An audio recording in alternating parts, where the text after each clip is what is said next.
thanks so much for coming back. So this is the final video in the Southwest Florida series. 12 paintings, 1 month of the Naples Botanical Gardens. We're here. But first, I gotta prep my canvases.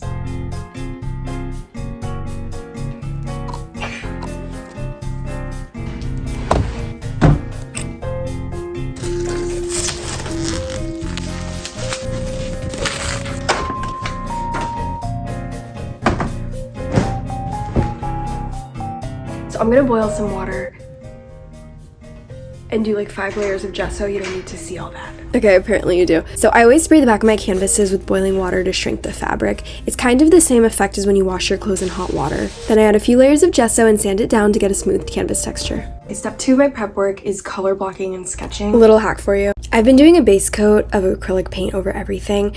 It has literally changed my life. That's dramatic. It hasn't changed my life, but it's inconvenient. So I'll do a base coat of really cheap acrylic paint over my sketches to get a sense of what the painting will look like when it's done, so I can make all the necessary corrections before it's too late. I sing the praises of color blocking all the time. I made a few shorts on it. Check them out. That's not what this video is about. I am obsessed with the Naples Botanical Gardens, and I've been doing everything I can to get their attention. This is my last attempt for sure. I wasn't really sure how to organize this video, but I feel like the best way is to give sort of like an artistic tour of the garden, so you get a sense of, you know, me bebopping from one location to the next. Okay?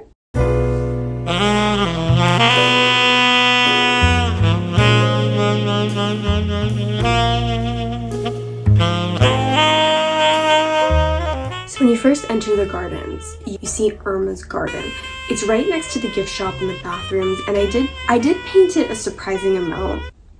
So go watch that video. That being said, it's like the first thing you see, and they really know how to make an impression. They set the tone. So I tried to get a painting that would do that too. Unfortunately, it did not. I started painting with an acrylic layer over everything, and things were good until about halfway through. And then I kind of entered this like cartoon zone, and I didn't really know how to fix it. So I reached out to the internet. I made a short surveying the land. The top comments said to add more contrast and maybe like a little figure lurking in the background.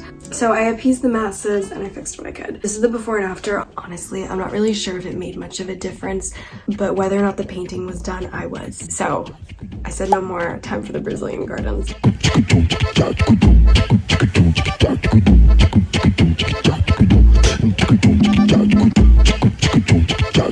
So if you head up the path, you're gonna see this like marsh chic overlook with the most colorful lily pads you've ever seen. This waterfall is a staple to the Botanical Gardens, and I felt like it'd be incomplete to like do a series on it without including the waterfall, at least a little. So I started by doing the background as detailed as possible and then smudging out the water beneath. The painting definitely gave me a little bit of drama too, because for some reason when I was sketching it, I included like the concrete slab in the corner.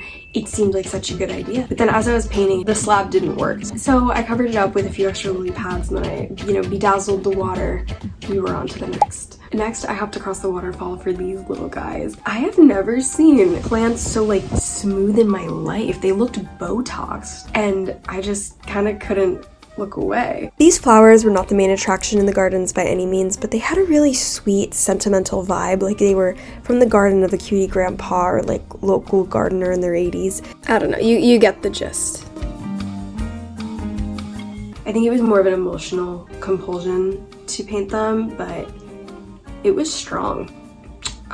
Also fleeting, because next up was the Caribbean garden, and that's where the fun was. That's where the fun was.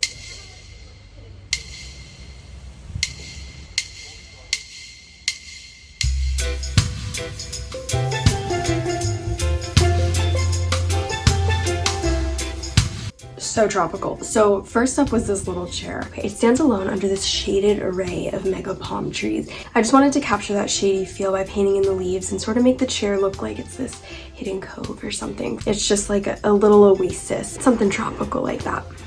I'm in the yellow chair, and this is the view from above. You get it? So I started with an acrylic base for the sky, just because it seemed like a pain to let the oil paint dry for the background when 90% of it was going to get covered anyway. Then I sketched out where the trees would go and mixed a cool color palette to give the trees a more shaded effect. Typically shadows will be cool and light will be more warm. I also wanted to paint this one a bit more gestural and loose with the colors, because A, I got bored, and B, it seemed like a good painting to slip some extra colors in for fun.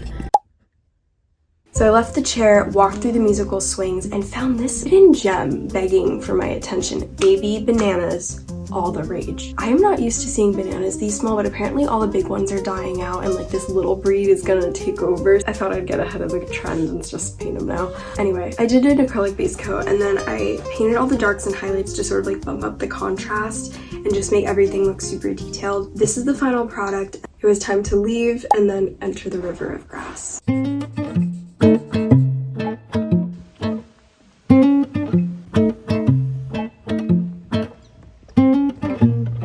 So this is one of the entry points to the more shaded parts of the gardens. I can't really explain why I was so into it, but it just had that like pure sunshine feel, just like, oh, I'm gonna get sunburn here. It just was so cozy. So when I sketched it out, I just circled around a lot of the clusters of details. It made the base of the painting go quicker than the rest, so I let it dry, added a couple more details. Then it was time to cross the river.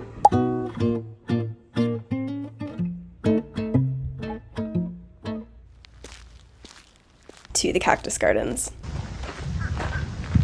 Ooh, you bulbous. Which were a lot bigger than I expected. This agave was like 1.5 feet taller than me. That is huge. So I did most of the color planning with an acrylic base, so this one felt a lot more just like a coloring book. So I started by blending out the background, I let that dry, and then a few days later I went in with my lights and darks and added a few spikes to the agave. In hindsight, I do think I drew this on an angle, but we're not going to talk about that. Next, I crossed over to the Asian gardens.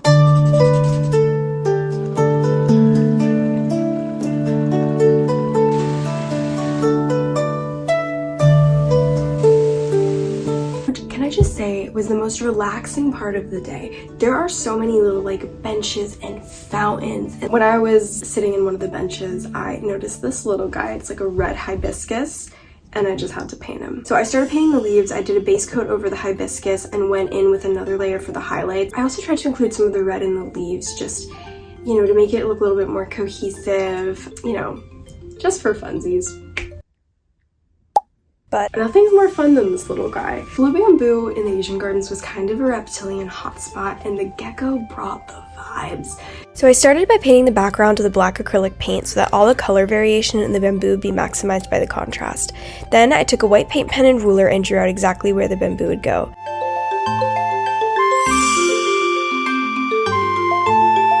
It seemed like the easiest way to paint it was to just kind of go from left to right. I'm just coloring in the lines, no need to complicate with any fancy layering tricks. So I let that dry and then went back in the next day for all the highlights. This is the final product. Oh, it's about to get flowery.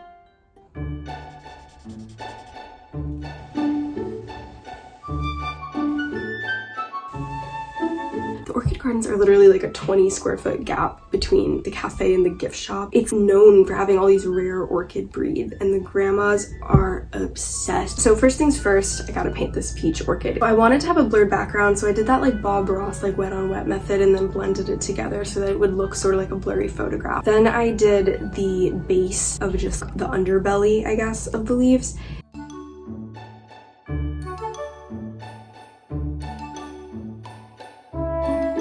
And when that dried, I went back in with all my darks and highlights to add all the detail that you see here today.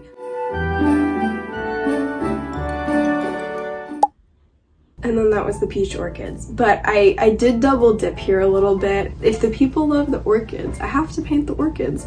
So I used literally the exact same painting method as the last flower. But this piece is simply a homage to all of the orchids at once that were neglected.